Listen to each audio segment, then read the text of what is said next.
93-й детский сад в Сыктывкаре закрыли на карантин. Причем с формулировкой с целью предотвращения распространения инфекционных заболеваний. В садике, как удалось выяснить Юргану, массово отравились дети. Следственный комитет ведет проверку. Евгений Стокас выехал на место. Детский сад 93 или «Березка» находится в 2 шагах от главной улицы города, Коммунистической. Ничем с виду не примечательные цветастые веранды, вокруг уже привычный черный забор, все опрятно и ухожено. В эти дни здесь неясно, чем отравились дети из 2 групп, 3-й и 10-й. Один ребенок попал в больницу. Внутрь детского садика, чтобы мы могли получить какие-то разъяснения от заведующей, нас не пустили, а мы решили с боем не прорываться. По дороге сюда мы видели несколько сотрудников, у них, очевидно, сегодня обычный рабочий день. Вот только ни одного ребенка вокруг мы так и не увидели.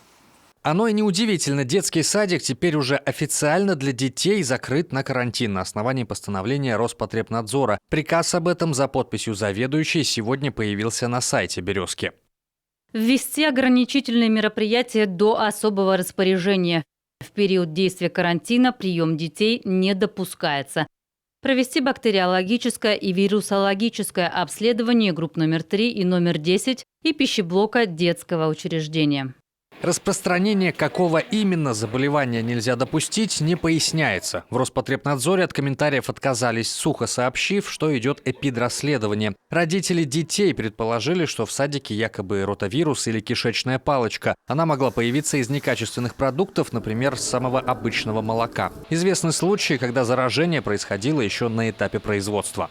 Ветеринарная сертификация вот этой молочной продукции является обязательной, и недобросовестные производители, так сказать, они пользуются этим моментом, потому что они имеют право оформлять на готовую молочную продукцию. И, соответственно, они получают некачественное сырье, просто его переупаковывают и направляют уже, реализуют по территории Российской Федерации и, соответственно, распространяют по всем регионам.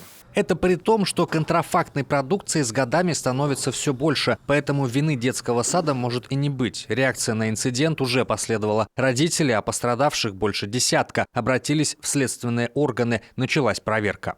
Были опрошены работники детского сада, пострадавшие. Также было выяснено, что у ряда других людей тоже имеются расстройства детей и здоровья, связанные с подозрением на ротавирусную инфекцию. При проведении всех исследований, опроса всех лиц, установления всех обстоятельств будет принято процессуальное решение, соответственно, либо о возбуждении уголовного дела по соответствующей статье Уголовного кодекса Российской Федерации, либо об отказе в таковом, если следствием не будет установлено нарушение со стороны детского сада. Расследование инцидента может занять больше месяца. И здесь справедливо отметить, что раньше детский садик «Березка» работал без нареканий. Следственные органы проверок там никогда не проводили. Что стало причиной отравления детей, какая ответственность ждет виновных, выяснится в ближайшее время. Евгений Стокас, Вячеслав Беспалов, Юрган, Сыктывкар.